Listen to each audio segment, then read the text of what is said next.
expedition, which many of you should be somewhat familiar with, I guess. And hopefully the video works this time. He's got about a 30-minute video. We brought down big speakers just to make this work. Unfortunately, the computer doesn't doing everything we wanted. So I'll turn it over to David. Thanks. So what we're going to do here in the movie is, well, wait just a second, is a very quick, fun sound to wake up, and then we're going to go back through the earlier programs very quickly, and we're going to end with the constellation overview, which it changes so fast that you know these pictures are completely outdated as of even 6 months ago or so. But the concepts remain of innovation that we're attempting, and that's really exploration. By the way, is the sign of a vibrant country, and it's a country that's in decline that withdraws exploration. And if you have to answer so many questions that you can never get there, Columbus or these other explorers could have never proved what they would find before they went, and we're being forced, as you know, to prove what we're going to find before we get there. Classic exploration problem. It's expensive, it's kind of dangerous. The poo-pooers can always point at the negatives and the risks and not knowing the answers. But you can't replace the inspiration and the vibrance that a country gets out of it. And I know that this country demands a first-rate space program. They want nothing less. When you really go out and talk to the people, us, the people. So that's what we're trying to give them. Okay. Maybe cut the lights, Dave.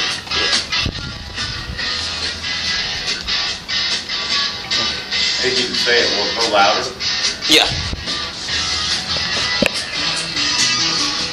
This shows our vintage sound selection. Head out on the highway, looking for adventure, and whatever comes our way. That's our training jet, the P-38. Yeah, I got him going, make it happen. Take the world in a loving place. Dave, can we go from dark? Yeah. Exploded to space. I got smoking lightning. Heavy metal thunder. Solid booster separation. That really gets your attention the first time. That's launch. My niece and nephew. 9G centrifuge really hurt. Back when we used film on Space Lab, didn't even have digital. 16 millimeter film. Northern coast on the Arctic Ocean, 65 below zero for 3 days. First two. Your GR airplane you're well familiar with.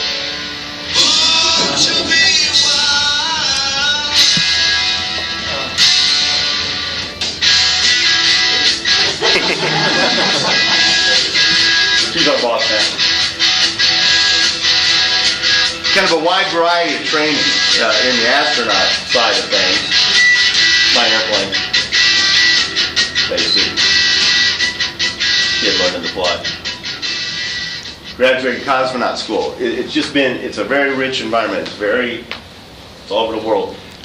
What's the same as our drive to explore, the innovation, the uncertainties, the funding. What has changed, though, is our vehicles we explore with. But the concepts are the same, and the need and its fundamental core as a human need. The shuttle is something that this country will look back at, I'd have to think someday, and just will be in awe that we ever did it. That we've ever built a vertical assembly building is amazing, let alone the shuttle in it.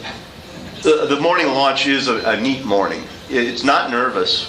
You kind of signed on the dotted line a long time ago. It's pretty peaceful. You're more scared of screwing up.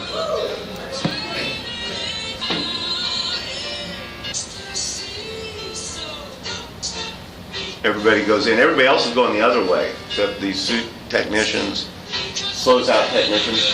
Big team effort. It boggles you to even think of a team. It makes this happen.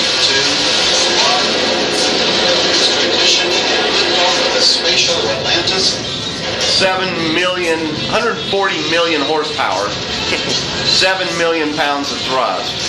Stack weighs 4 million at launch. Almost all of that is propellant. All but 250,000 pounds is propellant. So you're burning down, you're getting light. 1,000 gallons per second burning down. 3 main engines, solid boosters at 2.5 minutes. The ride, when you're carrying that propellant tank, you're throttled back a couple times. One at the high atmosphere to not have high dynamic pressure. Once you're out of the atmosphere, which is pretty quick, you throttle back to not over G the vehicle because you're so light. If you kept the hammer down, you'd just peel the thing apart. So in the last 3 minutes, you're pulling the throttles back the whole time to hold 3G. It's called 3G throttling. You look down, this is the kind of thing you see. You recognize where we are? Straits of Gibraltar there. Moments later, the Mediterranean, Sinai Peninsula, the Red Sea, the Dead Sea, the Sea of Galilee. There's the Israeli border right there in the Sinai. We have this S1 truss. This is the 112 mission, by the way.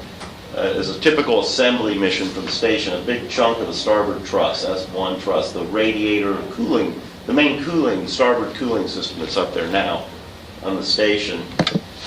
We're performing the rendezvous, which is a real team effort. Everybody's got a job. You got people running lasers and rendezvous navigation computers and such. Thrusters. You come in on the velocity bar. You start on the V bar, the R bar, radial, then you swing around to velocity. And it's a low propellant inbound, low propellant way to get in. And it's safe because if you don't thrust, you'll fall back away. Kind of got to push your way in. You don't have to do braking. You don't have to hose the station. It's kind of got some natural braking. Oh, that was a kid, Capcom, like 20 years ago. 19 years ago, doing where I got to call the first docking of the shuttle with the Mir space station, which I later flew on for 5 months. And that was exciting. Docking target, inbound. It's amazing how precise these vehicles do fly relative to each other. Traveling just shy of 18,000 miles an hour, and here you are maybe a quarter of an inch off at a tenth of a foot per second nominal docking. Equalize the pressure, and Larry and Peggy's up there, and they haven't seen people in a while. It's kind of fun to see people up there. There's people up here in the laboratory now of the current International Space Station. Piers is on his first flight. We're going to do 3 spacewalks starting the next day. Sandy's first flight. This is what a PhD does when you put her in space. That's what I do. It is heavy construction. It's amazing we can pull off this kind of construction. These suits were designed to close the payload bay doors and retract the KU band antenna on the shuttle, and now we're operating way outside their intended envelope. And they need to be brought over and configured for flight and tested and powered up and prepared. Here's the pre-breathe. You do some exercise to get the nitrogen out. You're on 100% oxygen. In the meantime, we're getting ready to go out, and Peggy and Sandy are putting the S1 truss into position, taking it out using the robot arm out of the payload bay, and there's a quick little animation. And they do it a lot on the ground to practice it, and enormously sped up. This is how the move is, though, exactly the moves.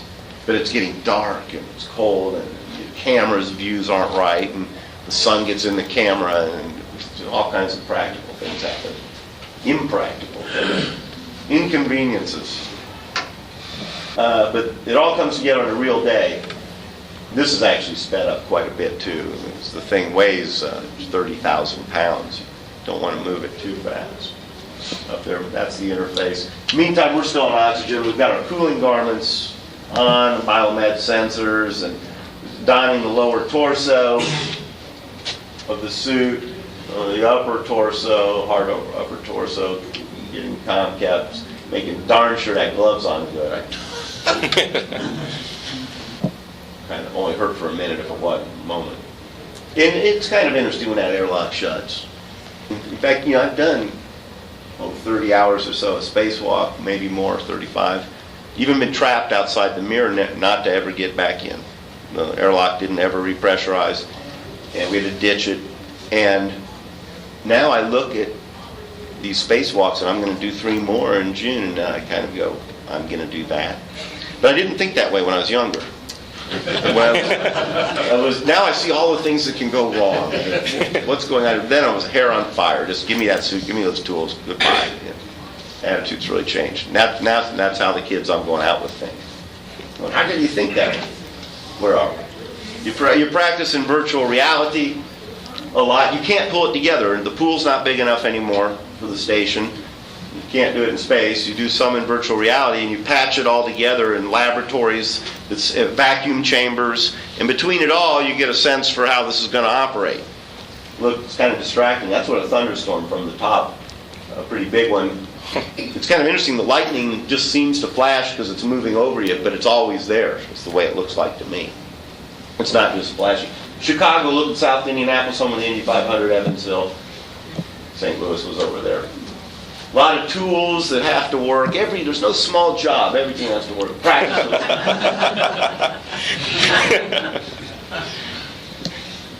Pretty good with those tools, huh? Arnold would be proud. So you've seen this development in Building 9. It's been going on for years. These very dexterous robots with feedback sensors and such. They will probably take a lot of our job. In fact, they've already taken a lot of our job. They're even on Mars, of course, outliving their warranty.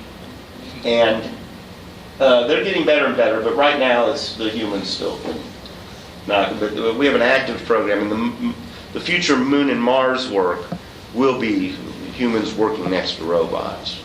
The robotics is enormous. Right now, though, it's the person. We walk on our hands out there, little tether line, get way far away. We're going all the way out to P6 this summer to change 6 batteries out there, 3 tether lengths out. Look down, that's Mount Everest, Himalayas, various glaciers. You can get yourself upside down, and it gets night, and the light changes, and you look, and you just don't even recognize anything suddenly. All kinds of illusions happen. Like getting out of the airlock, you feel like you're hanging down in the NBL, and then you come out and you feel like you're coming up out of something, like a tank, when you get in space, because the up and down all changes. Sandy's driving this arm. I've got my tools, some of the tools to go work on the starboard radiator beam valve modules, which had some problems. And so we frequently stabilize ourselves to get in position using this arm. The suit itself is a miniature spacecraft with really all the subsystems, even propulsion. We have a somewhat over 2 foot per second delta V capability to fly back if we would come off. That would be darn scary and probably be career limiting if you gave it a try. But it gets dark this fast. So here I'm putting this satellite antenna on. Look how quick. The temperature goes from plus 250 to minus 250 this quick. And you better have dialed in your temperature. That's why we get the warning before sunset so we can feed forward the temperature. Out there maybe, you're in the suit 8-9 hours at a time, outside 6, 7, 8 hours. And come in, you're plenty hungry, it's been a long day. This is on the starboard side of the station, the main airlock to the space station. And you go aft to the Russian segment, which is kind of homey, and it's very much like Mir. And they have green carpet and brown colors and soft colors, and they're very touchy, homey place to live. So you tend to congregate in there to eat, and the meals that green carpet.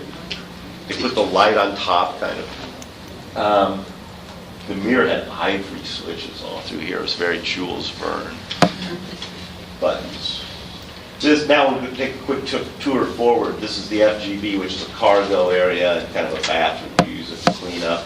Now we're in node 1. We're going on forward. Look starboard. There's the airlock. We did the equipment lock and then the depressurization area. On forward into the laboratory. Now there's 2 more modules up forward. They weren't there when we did this movie. Peggy's moving a rack, thousands of pounds. Just move it. On forward through the docking mechanism into the middeck of the space shuttle. Food's kind of waiting and drinks. You tend to live a little in the basement, middeck. Up through the interdeck access to the aft flight deck, which is a robotics area, and another flying station where the fly-around is done. Pam's actually getting ready to undock and do a fly-around starboard. And then the forward flight deck is more like an aircraft, power systems, computer systems, and flight control, propulsion. Yeah, don't try, obligatory, don't try it at home picture. Because if one had emotions, that's what it would be like. Put up the dot, you don't want to forget to put that target up. The next people can't die. Vernier thrusters. You want to be real easy if you fire these low Z thrusters, have a non-optimal vector. They're canted way out so you don't plume the station and contaminate it. But it's worth the propellant inefficiency as you to get started to back away. Use the normal Z thrusters, you just blow it on, blow the station. Solar arrays are really delicate. Fly around. We do a complete fly around somewhere in this. We already did it. So now these modules are in place. It's just an incredible engineering feat. This is up there. Well, some of this isn't yet. In fact, one of these solar arrays, the S6 array, is not there. We're going all the way out there. Empty payload bay. That's how an assembly, back in autonomous flight. Sleeping's interesting in space. The dreams go to zero gravity after a few weeks. They're the same dreams, anxiety dream. In fact, I have a school one where I show up to class, I find the schedule torn, I haven't been to it, too late to drop it, right? And you show up and all the projects are there, but everyone's got this big project, too late. But the projects are all floating. The teacher's floating. Really, the same anxiety dream converted to floating. Where are we? I like the chicken salad. Food sticks together pretty good. That's cleaning me up for entry. The physics is very different in space, and our research takes advantage of that. We've done a lot of it. You can see, for example, just water, how different it behaves in the surface tension-dominated regime.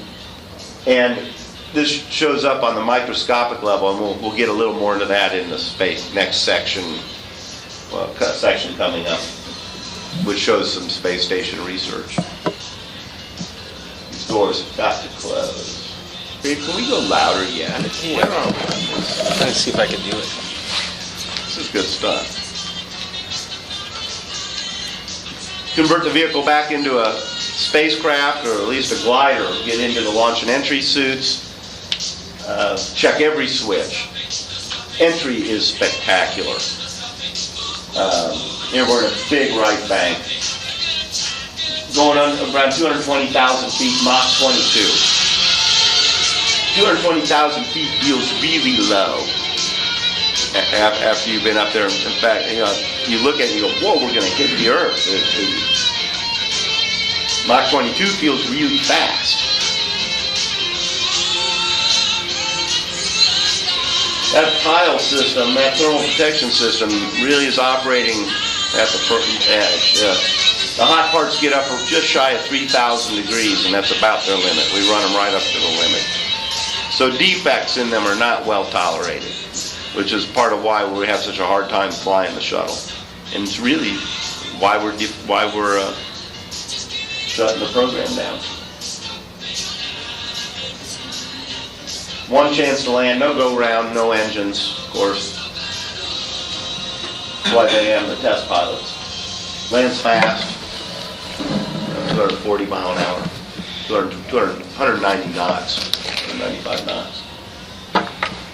Spectacular vehicle. This will live in history forever as just an achievement that humans actually did that. Set sail on this new sea. Let's review his work. For there is new knowledge to be gained, and new rights to be won, and they must be won and used for the progress of all people. There is no strife, no prejudice, no national conflict in outer space.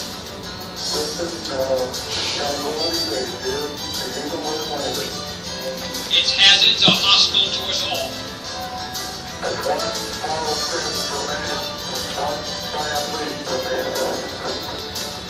Its conquest deserves the best of all mankind, and its opportunity for peaceful cooperation may never come again. But as some say the moon. Why choose this as our goal? And they may well ask, why climb the highest mountain? Why 35 years ago, why the Atlantic? We choose to go to the moon. We choose to go to the moon in this decade and do the other things. Not because they are easy, but because they are hard. Because that goal will serve to organize and measure the best of our energies and skills. Because that challenge is one that we're willing to accept, one we are unwilling to postpone, and one we intend to win. So we're stepping back a little, and this President Kennedy was a real visionary, wasn't he? He sent us off to the moon, and we did it, and we showed that humans are not stuck on this planetary body. They can go to other planetary bodies and return. It was very difficult, and it did what he said. It required the best of this enormous team, and it brought out the best in our culture. I think most of us that lived through this time saw this as a really vibrant time. Maybe the Mars program will get us back to that kind of sense of vibrance. Really, we should have it now with the station. Science should bring out, Earth orbiting science should bring out that kind of desire. I remember reading about it in the Weekly Reader when I was a kid. I was 7 when that first spacewalk was done, with Ed White, who then was killed in Apollo 1. We went from that to space stations. The Russians went to space stations directly. This is the Mir space station. And we went with the shuttles. We kind of diverged paths at that point. They gave up on the moon program. I could tell you stories all day of things that have happened up in the Mir space station. I lost 28% of my hip bone mass. Came back after a couple of years. 40% of my lean muscle mass, lean body weight. We've resolved a lot of that, but not all of it now. The physiological countermeasures that we do on the current space station were based on what was learned in these earlier programs. Yeah, you lose everything, by the way. This is exactly, I'm demonstrating how not to live in space. Definitely everything goes under a tab or a Velcro, or you don't just float things or you never see them again. You see them in the air filter a week later or something. Don't try this at home, by the way. You had to do it, right? Some things that are easy on Earth be hard in space. I'm not good at folding my clothes on Earth. Somebody really sent me this literature up on a progress resupply. They also sent me the Life magazine of the fire and the collision, which I came right after. I went up right after the fire and the collision. There was kind of a big debate whether to proceed with the program at that point. Thanksgiving.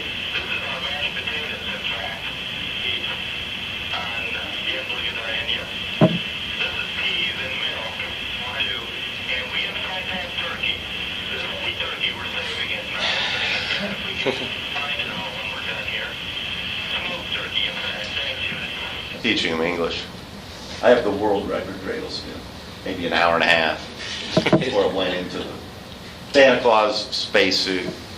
Holidays, you know, it's a great shopping excuse. I'll tell you that, the space excuse. A lot of repair work. We worked till midnight every single day, Saturday and Sunday, except Christmas. From morning till night, repairing things, fixing things, keep just trying to get through it.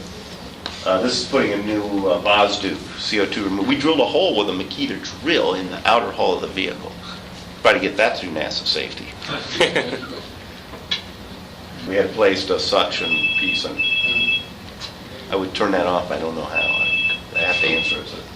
That's the electron system, pretty cantankerous. That's the toilet.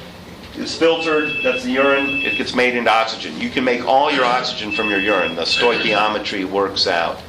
So that, well, it seems like it ought to work out. You're making urine, so you ought to be able to make it back into oxygen. If you had a good system, I mean, you have to add a little for leakage and such. The salamander hated space.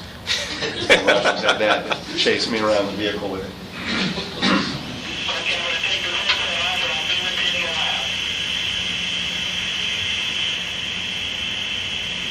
is the base block of the mirror moving to the Perota science module, which the U.S. Basically funded and added to the mirror and filled with our science program, a whole module of our science program, very sophisticated science. The floor was in the ceiling. I never got used to that. So we had to turn the camera over. So in the tissue engineering area, we found that we can take individual human cells, the right type, usually a base layer, fibroblast, an epithelial layer, which is the functional layer, put them together on a substrate, usually a collagen-coated bead, and allow the three-dimensional spatial arrangement would allow them to self-assemble according to the genetic predisposition of the cells. Whereas if you try to do that in a Petri plate, it's just held flat as a sheet, and the forces overwhelm the natural desire of the cell to grow in a certain way. This is breast cancer forming in 3 dimensions. These are breast tumors forming that are much more like the tumor in the real body, but done in vitro. So this is how, if you do it in vitro, these are our rotating bioreactors on the ground. This is the state of the art now on the ground. But you can see how much farther it goes in space. And that's a cancerous tissue. There's a similar story for many normal tissues. So many of the, that's one cell in an electron microscope. This is a colon cancerous polyp grown in our system. That's a pheochromocytoma, which is neural tissue, cancerous neural tissue, but that's very delicate. If you just move this very much, it comes apart. So we're learning the essence of growing tissues in bioreactors that have unique fluid dynamics that can't be reproduced on the Earth. It can be, but you have to cheat. And this gives us the keys how to cheat. It's a long, complicated story. But it works very well in space. Plants, gotta grow plants, gotta eat. Shuttle. Now, so the Russians built those Mir space stations. We built the shuttles. They ended up to be very complementary together, more than anyone thought. In fact, the shuttle does water dumps, and the Mir needs water to make oxygen. It almost works perfect. The fuel cells produce water, and the solar arrays on the station burn water, or turn water back to oxygen. That was actually my first project at NASA that I ended up flying with 10 years later. On SLS-1, we did these. Now we're in the space lab phase of the shuttle program. Very sophisticated laboratories. Remember Ray? Just saw her the other day. Great, looks just like that. And who first thing he said to me was, it's her husband. I may not always be right, but I am never in doubt. Anyway, that's a science laboratory. We could have a big discussion about any of those experiments, whether it's respiratory physiology. Another area important to NASA is Earth observations on a global scale to understand human impact and understand countermeasures to human impact, but in a rational way, as opposed to Rush Limbaugh, who was just a demon in my book for what he says. It's so misleading, it's almost criminal. He's awful sure, though, that there is no human impact, and he seems to know all the answers. But we plan to get the real answers based on firm data and understand and develop countermeasures. We have other instruments that look at the upper atmosphere, the ozone, the greenhouse gas accumulations, distributions, time frames. The atmosphere is very thin. Look how high the clouds go up in it. And you can see global, one bonfire in South America, you can see the smoke going on with your own eyes going all the way to Europe. Just easily, every time, not maybe, almost every time. So really the Earth is a spacecraft, and we really are all spacemen on this thing. And we got to take care of it as we would an artificial spacecraft. There's no doubt we can damage this planet. We can also look outward from the planet, and the Hubble and our other great telescopes do that, and how planets have even formed. You know, we know all the gold in our rings and came from supernovas that later formed planets and such.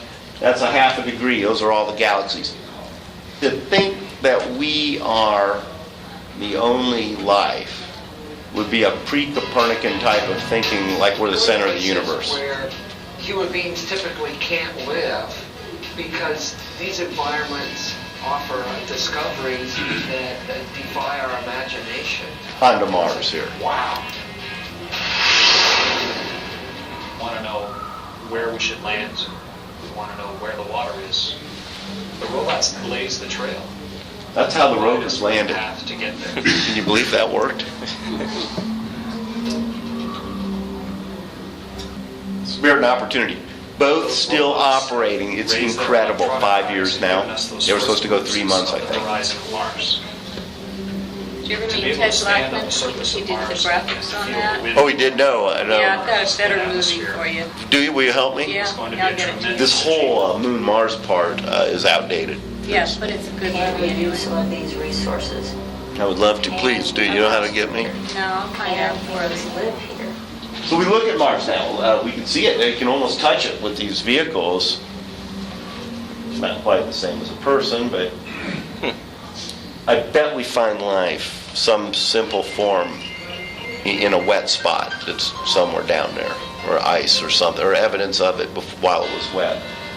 One more section here. We could knock it off if you want, because you guys probably already have seen one. There's about 3 or 4 minutes maybe of constellation concepts, but these are nailed down now.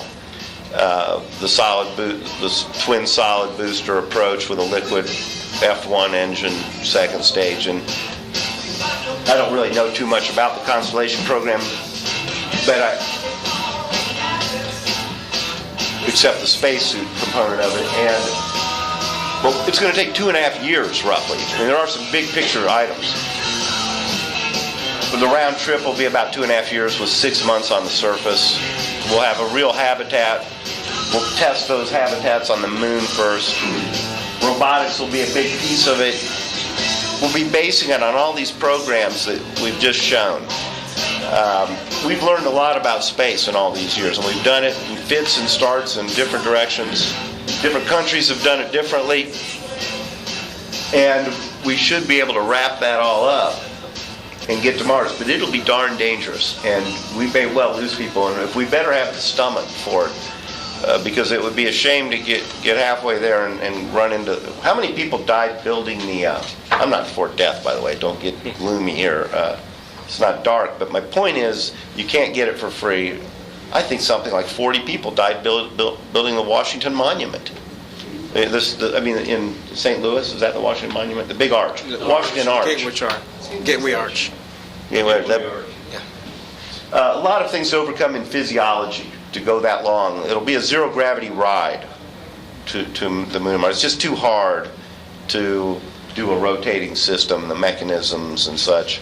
You have to make it real big not to get sick all the time due to Coriolis, right? Every time you turn your head, you get into a Coriolis thing if it was too small. That's been decided, to go zero gravity. We'll look at geology. Something bad happened on Mars, right? It used to be wet. These were lakes and rivers, and they're gone. Now, it would be easier to terraform Earth from where Earth is now than to terraform Mars, right? That's another way of looking at conserving the Earth. It's almost a terraforming project. But it will help to understand what happened to other planets that have severe greenhouse effects. The robots will go to the more dangerous areas as possible. Exploration, inspiration, Earth, observation, and science. Laboratory science. Those are that's how I like to categorize the areas. It's hard to justify the program on any one of those, but it's hard to get a package like NASA puts together any other way. Hubble picture, galaxies, just everywhere we look back in time. We'll be testing with the alpha magnetic spectrometer. Did I say it right? Yep. We'll be testing relativity principles to a higher precision than were possible. We need to find a crack in relativity, right? Because quantum mechanics and relativity do not match at the edges. One of them has got to be edited, or both. The singularities in the center of black holes don't correspond. It doesn't work. The math doesn't work. But yet, they're both the most successful principles that humans have ever come up with. on the small scale, quantum mechanics is always right, and on the large scale, relativity has always been right. But yet they disagree with each other in the middle. So we know they're not right. So we're not done figuring out, the theory of everything, and it will take space-based experiments to give key pieces to that puzzle. That's as quick as that's me, by the way. That's as quick as I can give you an overview, kind of what NASA's done and where it goes and kind of the sense of things. Will you guys pitch in? Please help me out here. Yeah. Put a twist on this. Put correct something. I can't correct anything. Space has so much magic to it, and perception. Given us a lot of your perceptions, and I sit here and you can't help but be emotionally attached to what you're seeing and what you're hearing, as well as just the facts. Because you spent most of your career in space, doing space, right? My whole career. Your whole career. Started as co-op. Did you really? It's a long time. Yeah, Marshall. I started as a student too. It's fun. 27 years ago. Yeah, it's how things have progressed. Exciting to see the future. I look at the picture of Mars. That'll be in my lifetime. So you're for the Mars program. Is that? I'm for exploration. Exploration. I'm also for commercial development of space, because I think the answer to having more people involved in it is that commercial entity involved. Maybe that's the resolution of how to use low Earth orbit, and it's the laboratory science. Hope maybe that can be turned over and it could go in a commercial way and then leave NASA to the front edge again. That's really where government belongs. But NASA can be the tip of the arrow, if you will. But as long as you have that big flow of commercial supporting you, and that by itself is going to ripple innovation. You're going to have students who will want to go and do. They may not be astronauts. They may That's what low Earth orbit offers. We could take students up and let them work in labs or musicians, anyone. We could really develop low Earth orbit. We're not going to be able to really develop Mars. It's just too far and dangerous. That's what the participative nature of it is what bothers me. I asked 10 kind of people, just random people. I asked them all. I put a question to them. I said, would you rather have a space program that is participative in low Earth orbit, involving some students and a lot of people, and you can get to the station and back? Would you rather have a few elitist astronauts go to Mars? And every one of them said elitist astronaut to Mars. It blew me away. I even led the question the other way, and I still got the other way. So this made me think that perhaps it was just a little 10-person survey, but maybe Bush had it right with the pulse of the nation wanting to go to Mars instead of operating a low Earth orbit laboratory. This is the big dichotomy. Notice that's kind of my theme here, and I engage an academic group for help in understanding that. I don't know the right answer to that. I was always involved with the science side of things, and I'm troubled by leaving it behind. Did you hear about this new report that NASA just came out with? It's done by, I forget who wrote it now. Lane was one. Helen Lane? I'm not sure. She's one of our life scientists. There were top-level people, and I think it's in light of the exit of Griffin from NASA. He resigned, and new policy to be determined of Obama. I think this was they're given a new recommendation of where to go. Yeah, the Baker Institute Yeah, came out with that. Well, Mr. Abbey and that institute totally want the shuttle to remain and operate low Earth orbit. I mean, that's just Abbey was one of the hard over on that side. That's where they stand for sure. And I can see all the points. I can see. I presented each side of this thing, I think, pretty evenly here. The exploration, inspiration part, but the science part that could be done. I'm worried if we don't settle on something. We keep trying to do it all, we may do nothing. I just don't know how to set up the space policy. I have an astronaut friend who said something very deadpan over dinner. He's got a really great sense of humor. He said he really felt that NASA needs to put a lot of money into deep space research. And we turned to him and asked why. He said, to find intelligent life.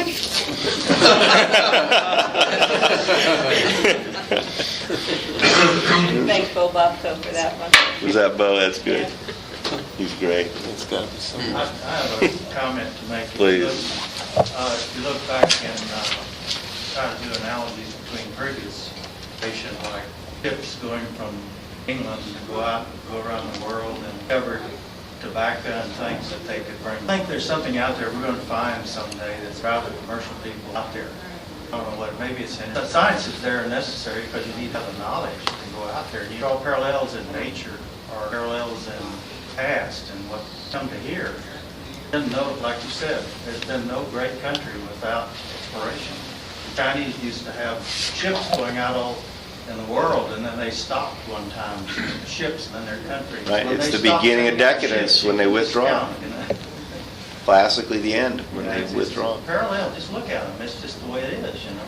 I think we're going to get real important results in space. So even the tissue engineering alone, I think, would support whole space stations.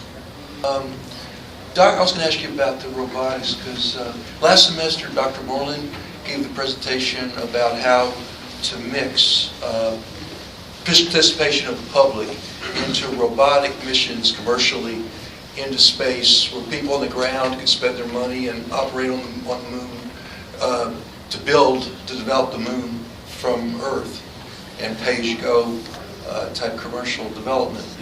And it seemed like the Johnson Space Center focuses on robotics to help astronauts where the astronauts are close, and JPL focuses on missions where they're very remote. But this philosophy, Dr. Moreland's philosophy, is kind of a blend where you do human space exploration by first having the public build the facilities, construct the development on Mars, and then put the people there.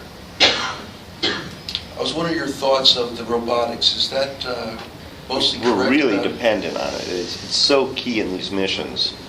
The one we're doing in June is both arms working at once, handing pieces off. The EVAers are out there receiving and connecting. It's enormous, and it's complicated, and it's got to be done in a way that we got to make it a way that's more, you might say, user-friendly, higher level, instead of learning every detailed move. You know, it takes months and months to program these moves and train them. I'd be amiss if I didn't ask, because Texas A&M students did a whole thing on how you wash your clothes, and they tried to figure out how to do it without water. So, how did you do? Yeah, we do that. Yeah, Amir. Well, I had a nice scheme. First of all, I didn't wear many because as the shuttle was pulling away, the master alarm went off, and it was the failure of the condensate recovery system, which is the air conditioner. The air conditioner won't work without it. And so we lost our air conditioner in the first 10 minutes of the mission. It was only a 5-month mission, though. And so the temperature quickly went to 100% humidity and about 110 degrees where it stayed the whole time. So I didn't wear too much. You do get used to it. But so what you do is I do this at home now. In fact, my whole house is like a spaceship now. It's sick. Like OCD now. The way it works is you have these shorts and shirts. And you got to exercise, right? And you do different activities. Some are dirty and some are clean. So you look forward to that once a week to get a new piece out, right? The new pants. And you keep them about a week or 5 days. And you're real careful that when you're going to go back and clean up the condensate off the outer hull of the vehicle, which is a swamp because it hadn't been wet in 15 years, and it's like a jelly running up your hair and nose and ice cold because it all collects in the cold spots, to suck it up because of the condensate recovery. You don't do that in your new clothes. So you keep an old set, and I keep the set that I exercise in for a few days on the running track. Running is really fun. You can really get your legs going, run your heart rate right up to 195. Feels good. It's scary looking back, but since your legs don't weigh anything, you can just make them move. You know, as a runner, you get a kick out of it. It feels great. But anyway, so you run for a few days in them, and then you wear them in the swamp a few days, and then you might even let them dry up and wear them to do some greasy, horrible mess job behind, change out of something.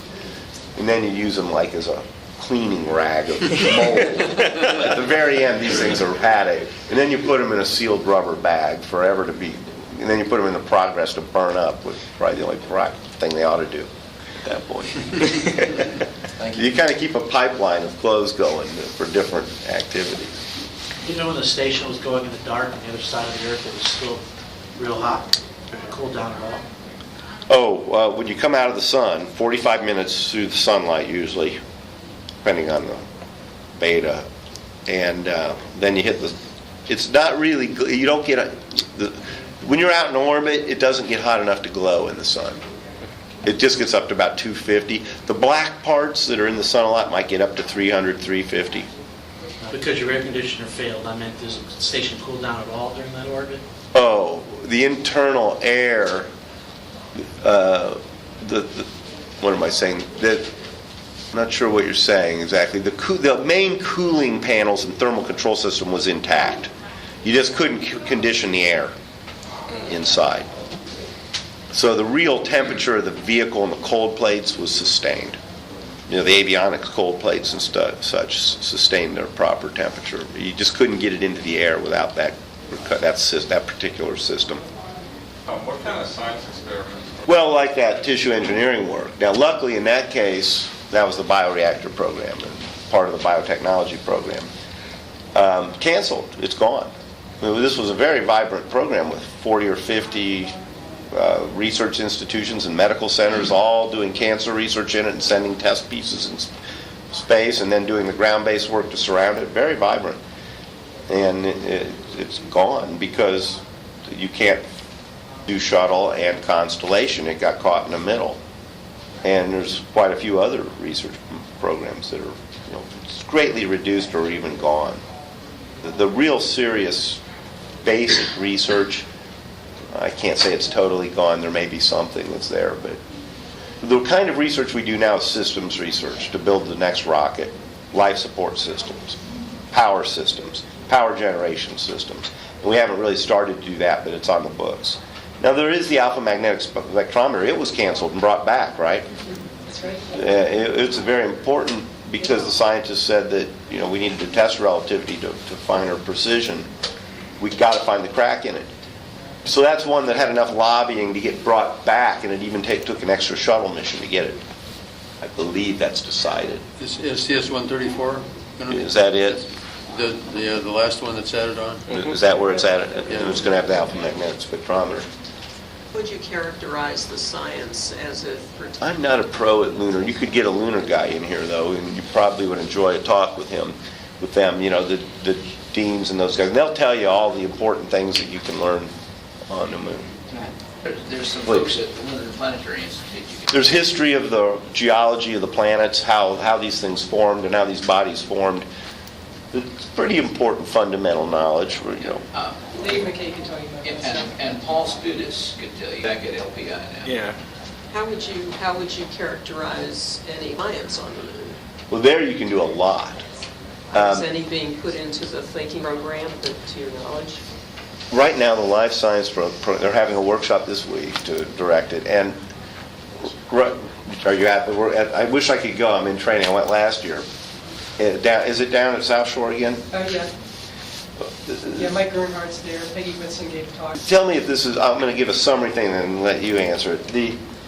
The work being done. The emphasis last year was what research do we have to do to get to Mars, and what's the operational research. And you have to tie it to that need very directly or it won't happen.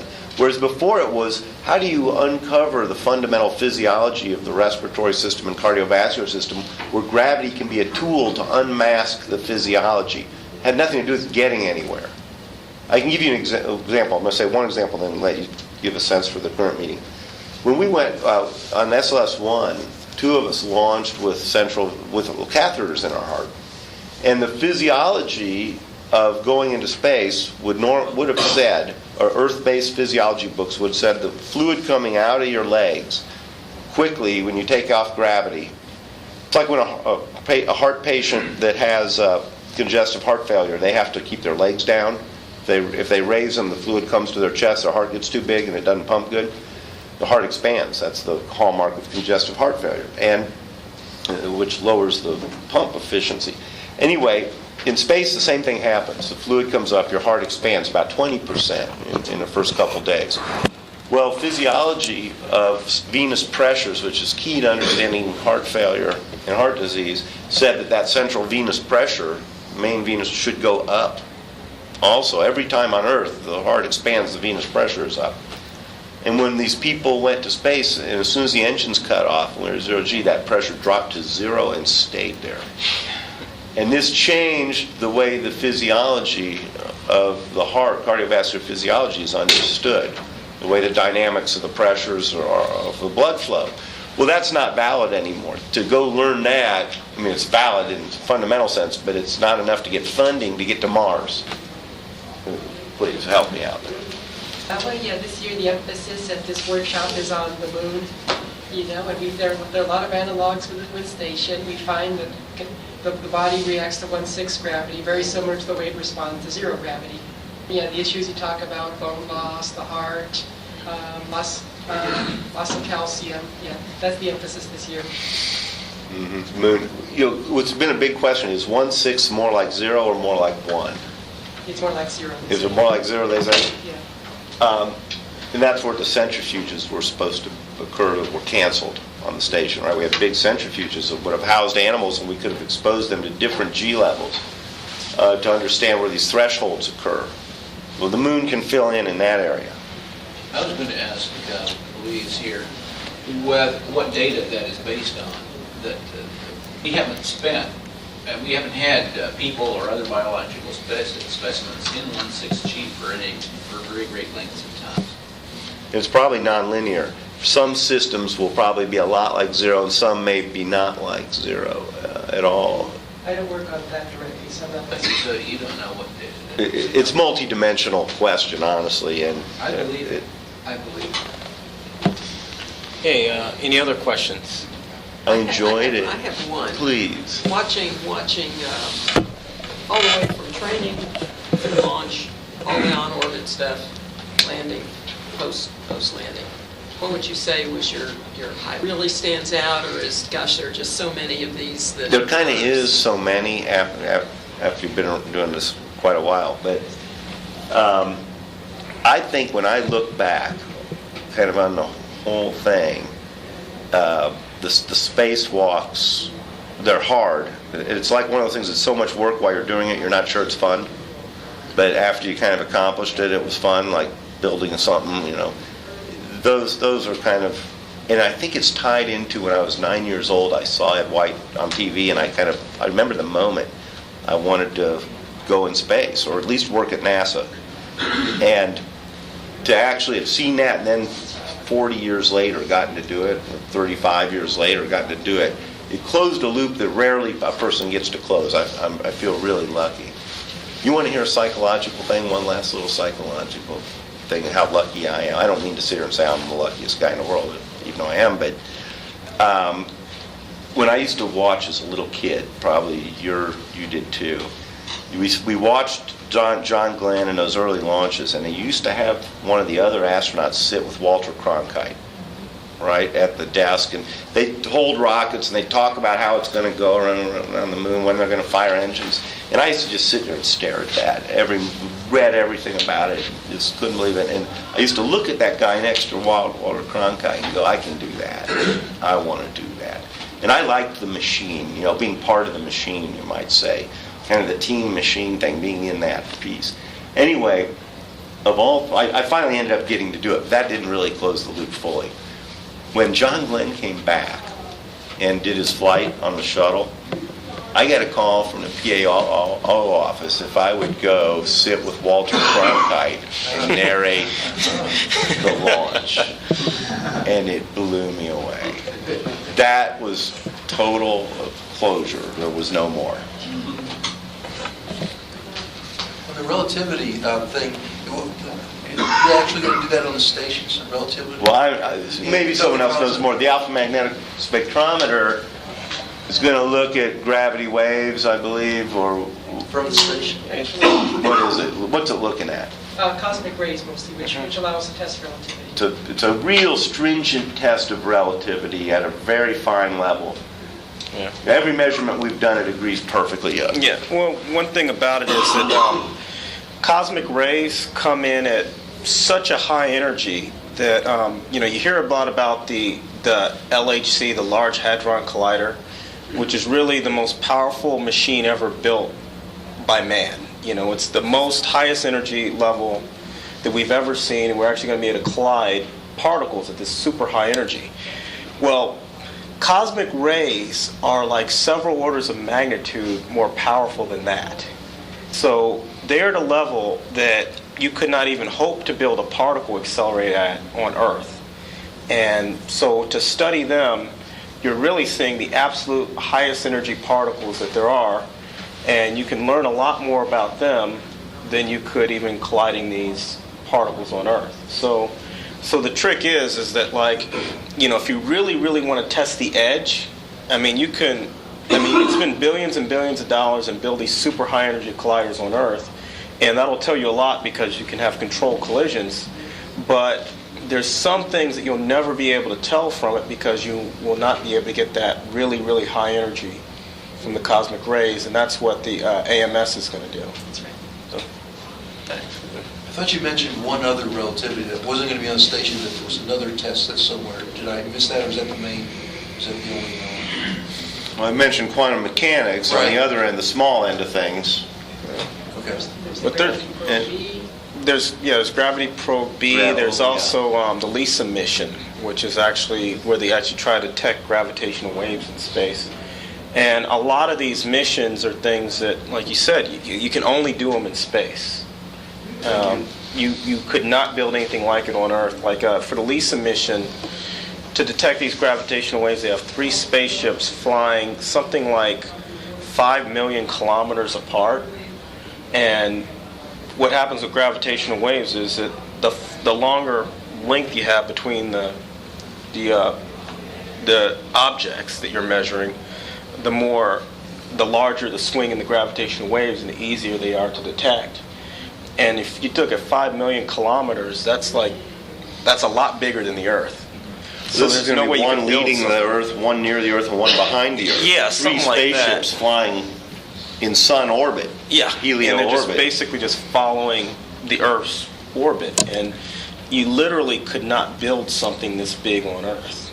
And you really need to have it in zero gravity, and you really need to have it out there. We'll be measuring like a vibration between them of some astronomically small deviation as that wave goes by. Yeah, even at 5 million kilometers, I think the deviation is still going to be like an atom thickness or something like that. Something incredibly small. Like the interferometers they have on Earth are about 4 kilometers apart, I think, for the interferometers on Earth, and the variation that they're supposed to detect is on the order of 1,000th of the diameter of an atomic nucleus. So if you factor that out by another factor of 1,000, for the LISA mission, then you're still up to about an atomic nucleus. So you can move one atom, not even out to the electrons, but just the nucleus of the atom. And that's what they're going to detect. Okay. All right, any other questions? I enjoyed getting to know you all. One, if you don't mind, on the station now, and it's got kind of a questionable remaining life, but and maybe one that's deterring international experiments on there. We're only going to get 3 astronauts or 6 maybe, and nobody knows yet. We should get 6 this summer, right? Yeah. We should go up to 6. Because you're going to be one of those 6. I'm not going to stay. I'm just going for the assembly phase, the docked phase, shuttle dock phase. What I'm wondering is, you mentioned certain areas of research that are not going to be going on because of you need a lot of lead time. But what kind of other experiments are they able to do now, and can they There's do it? blood work being done and metabolism research being done. And the Japanese and European modules are going to be very filled. That's all they do pretty much, is their science labs, and they've got whole labs attached. So the international partners are going to be doing quite a bit. maybe I'm being too harsh on U.S. programming. It may be out of just lack of knowledge, but I don't see the real laboratory work going on in the U.S. lab. In fact, it's turning more into a utility room. We're putting the CO2 removal system in there and a water purification and exercise. We're starting to convert it more to a systems Storage place. More of a systems life support area. All right, if there's no other question, let's thank our speaker. I enjoyed it. Now, let's take a 5-minute break, and then we do have another talk. Michael McClure, who's going to be talking about the Macho Mingo Space Interferometric Telescope. So that should be interesting. That should be interesting. That should be interesting. That should be interesting.